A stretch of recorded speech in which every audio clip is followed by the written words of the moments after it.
I'm Vicky Qiu Ziyu, and my student number is S0341016. I'm junior in NCUE. Helen Fisher, the brand in love. I and my colleagues, Art Aaron and Lucy Brown and others, have put 37 people who are madly in love into a functional MRI brain scanner. 17 who were happily in love, 15 who had just been dumped, and we're just starting our third experiment, studying people who report that they're still in love after 10 to 25 years of marriage. So this is the short story of that research. In the jungles of Guatemala, in Tico, stands a temple. It was built by the grandest Sun King of the grandest city-state of the grandest civilization of the Americans, the Mayas. His name was Joseph Chen Qualwell. He stood over 6 feet tall. He lived into his 80s, and he was buried beneath the monument in 720 AD. And Mayan's inscriptions proclaim that he was deeply in love with his wife, so he built a temple in her honor, facing his. And every spring and autumn, exactly at the equinox, the sun rises behind his temple, and perfectly bathes her temple with his shadow. And as the sun sets behind her temple in the afternoon, it perfectly bathes his temple with her shadow. After 1,300 years, these two lovers still touch and kiss from their tomb. Around the world, people love. They sing for love. They dance for love. They compose poems and stories about love. They tell myths and legends about love. They pine for love. They live for love. They kill for love. And they die for love. As Walt Whitman once said, he said, "Oh, I will stack all for you." Anthropologists have found evidence of romance love in 170 societies. They've never found a society that did not have it. But love isn't always a happy experience. In one study of college students, they asked a lot of questions about love, but the two that stood out to me the most were: have you ever been rejected by somebody who you really loved? And the second question was, have you ever dumped somebody who really loved you? And almost 95% of both men and women said yes to both. Almost nobody gets out of love alive. So before I start telling you about the brand, I want to read for you what I think is the most powerful love poem on earth. There's other love poems that are, of course, just as good, but I don't think this one can be surpassed. It was told by an anonymous Quaquit Indian of southern Alaska to a missionary in 1896. And here it is. I've never had the opportunity to say it before. Fire runs through my body with the pain of loving you. Pain runs through my body with the fires of my love for you. Pain like a boil about to burst with my love for you. Consumed by fire with my love for you. I remember what you said to me. I'm thinking for your love for me. I'm torn by your love for me. Pain and more pain. Where are you going with my love? I'm told you will from here. I'm told you will leave me here. My body is numb with grief. Remember what I said, my love. Goodbye, my love. Goodbye. Emily Dickinson once wrote, "Parting is all we need to know of hell." How many people have suffered in all the millions of years of human evolution? How many people around the world are dancing with elation at this very minute? Romantic love is one of the most powerful sensations on earth. So several years ago, I decided to look into the brain and study this madness. Our first study of people who are happily in love has been widely publicized, so I'm only going to say very little about it. We found activity in a tiny little factory near the base of the brain called the ventral tegmental area. We found activity in some cells called the A10 cells, cells that actually make dopamine, a natural stimulant, and spray to many brain regions. Indeed, this part, the VTA, is part of the brain's reward system. It's way below your cognitive thinking process. It's below your emotions. It's part of what we call the reptilian core of the brain, associated with wanting, with motivation, with focus, and with craving. In fact, the same brain region where we felt activity becomes active also when you feel the rush of cocaine. But romantic love is much more than a cocaine high. At least you come down from cocaine. Romantic love is an obsession. It possesses you. You lose your sense of self. You can't stop thinking about another human being. Somebody's camping in your head. As an 8th century Japanese poet said, my longing had no time when it ceases. Wild is love, and the possession can get worse when you've been rejected. So right now, Lucy Brown and I, neuroscientists on our project, are looking at the data of the people who were put into the machine after they had just been dumped. It was very difficult actually, putting these people in the machine because they were in such bad shape. Laughter. So anyway, we found activity in brain regions. We found activity in the brain region. Exactly the same brain region associated with intense romantic love. What a bad deal, when you've been dumped, the one thing you love to do is just forget about this human being and then go on with your life. But no, you just love them harder. As the poet Terence, the Roman poet once said, he said, the less my hope, the harder my love. And indeed, we now know why. 2,000 years later, we can explain this in the brain. That brain system, the reward system for wanting, for motivation, for craving, for focus, becomes more active when you can get what you want. In this case, life's greatest prize, an appropriate mating partner. We found activity in other brain regions also, in the brain region associated with calculating gains and losses.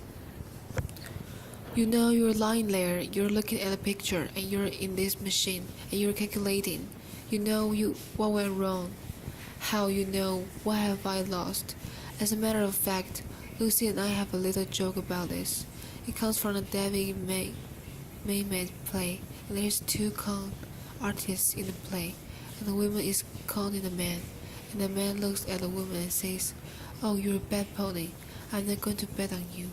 And indeed, is this part of the brain, core of the nucleus accumbens, actually let it become active as you're measuring your gains and losses.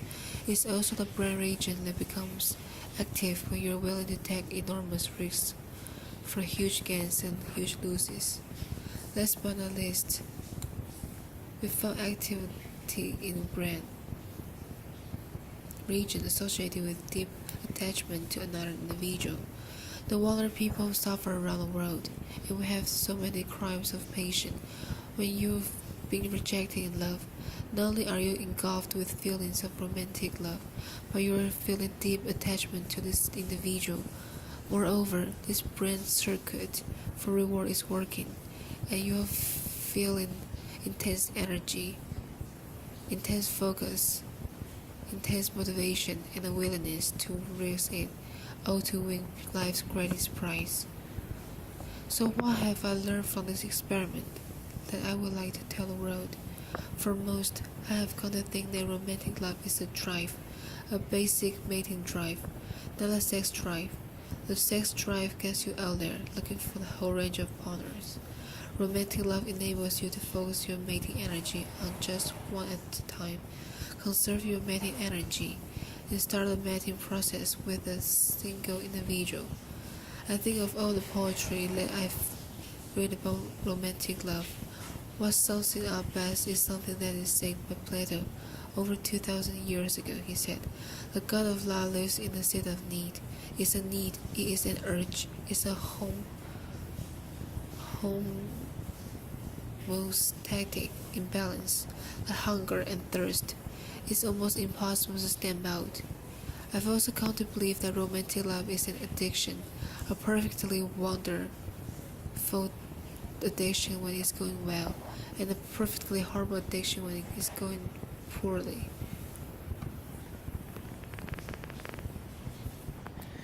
And indeed, it has all of the characteristics of addiction. You focus on the person, you obsessively think about them, you crave them, you distort reality. Your willingness to take enormous risks to win this person.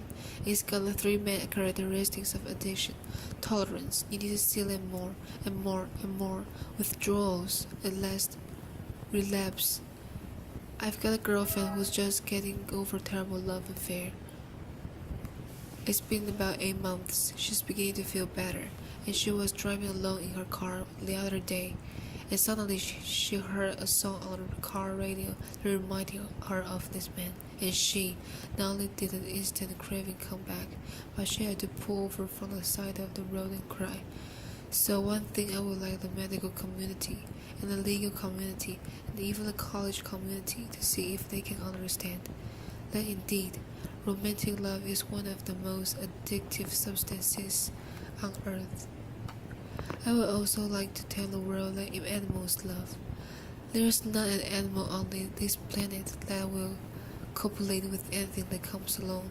Too old, too young, too scruffy, too stupid, and they won't do it.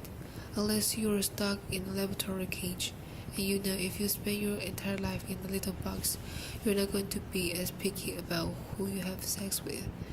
But I've looked in 100 species, and everywhere in the wild, animals have favorites. As a matter of fact, ethologists know this.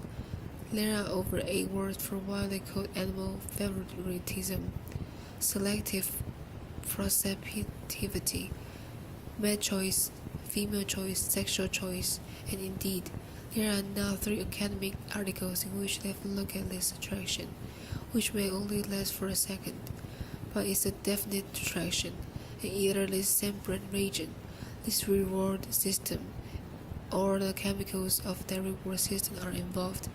In fact, I think animal attraction can be instant.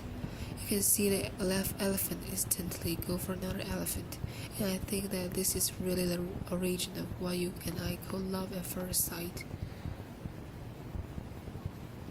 People have often asked me whether what I know about love has spoiled it for me, and I just simply say hardly. You can know every single ingredient in a piece of chocolate cake, and then when you sit down and eat that cake, you can still feel that joy. And certainly, I made all the same mistakes that everybody else do too, but it's really deepened my understanding and compassion. Really, for all human life. As a matter of fact, in New York, I often catch myself looking in baby carriages and feeling a little sorry for the little tot. And in fact, sometimes I feel a little sorry for the chicken on my dinner plate when I think of how instant this brain system is. Our newest experiment has been hitched by my colleague, Art Aaron, putting people who are reporting that they are still in love in a long-term relationship into the functional MRI. We've put 5 people in so far, and indeed, we found exactly the same thing. They're not lying. The brain areas associated with intense romantic love still becomes active 25 years later. There are still many questions to be answered and asked about romantic love. The question that I'm working on right this moment, and I'm only going to say it for a second and then end, is why do you fall in love with one person rather than another? I never would have even thought to think of this, but Match.com, the internet dating site, came to me 3 years ago and asked me that question, and I said, I don't know. I know what happens in the brain when you do become in love, and I don't know why you fell in love with one person rather than another. And also, I've spent the last 3 years on this, and there are many reasons that you fall in love with one person rather than another. The psychologists can tell you, and we tend to fall in love with somebody from the same socio-economic background, the same general level of intelligence, the same general level of good looks, the same religious values. Your childhood certainly plays a role, but nobody knows how, and less about it. Let's all let them know. No, they've never found a way two personalities fit together to make a good relationship. So it began to occur to me that maybe your biology pulls you towards some people rather than another, and I have concocted a questionnaire to see to what degree you express dopamine, serotonin, estrogen, and testosterone. I think we've evolved four very broad personality types associated with the ratios of these four chemicals in the brain, and on this dating site that I have created, cochemistry.com, I asked you first a serious question to see to what degree you express these chemicals, and I'm watching who chooses who to love, and 3.7 million people have taken the questionnaire in America. About 600,000 people have taken it in 33 other countries. I'm putting the data together now, and at some point there will always be measure to love, but I think I will come closer understanding what it is you can walk into a room and everybody is from your background, your same general level of intelligence, your same general level of good looks, and you don't feel pulled towards all of them. I think there's biology to do. I think we're going to end up, in the next few years, to understand all kinds of brain mechanisms that pulls us to one person rather than another. So I will close with this. These are my older people. Faulkner once said, "The past is not that. It's not even the past." Indeed, we carry a lot of luggage from our yesteryear in the human brain. And so there is one thing that makes me pursue my understanding of human nature, and this reminds me of it. These are two women. Women tend to get intimacy differently than men do. Women get intimacy from face-to-face talking. We swivel towards each other. We do what we call a encountering gaze, and we talk. This is intimacy to women. I think it comes from millions of years holding a baby in front of your face, cajoling it, reprimanding it, educating it with words. Men tend to get intimacy from side-by-side doing, laughter. As soon as one guy looks up, the other guy will look away, laughter. I think it comes from millions of years of standing behind that, sitting behind the bush, looking straight ahead, trying to hit the buffalo on the head with a rock, laughter. I think for millions of years, men face their enemies. They sat side by side with friends. So my final statement is, love is in us. It's deeply embedded in the brain. Our challenge is to understand each other. Thank you. Applause.